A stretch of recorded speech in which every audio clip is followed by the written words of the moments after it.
First, insert the 5-pin connector to this slot according to this sequence: brown, orange, green, this way.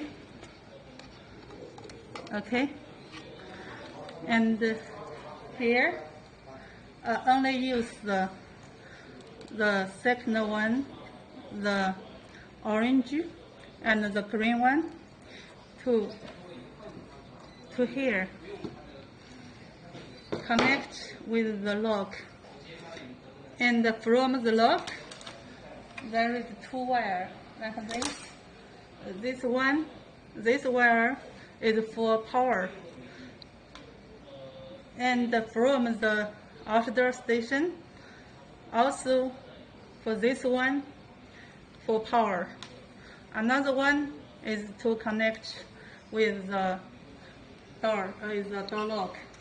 So like this way, just form a circle like this.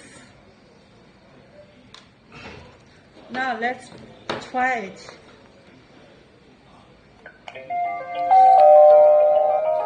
Now let's unlock.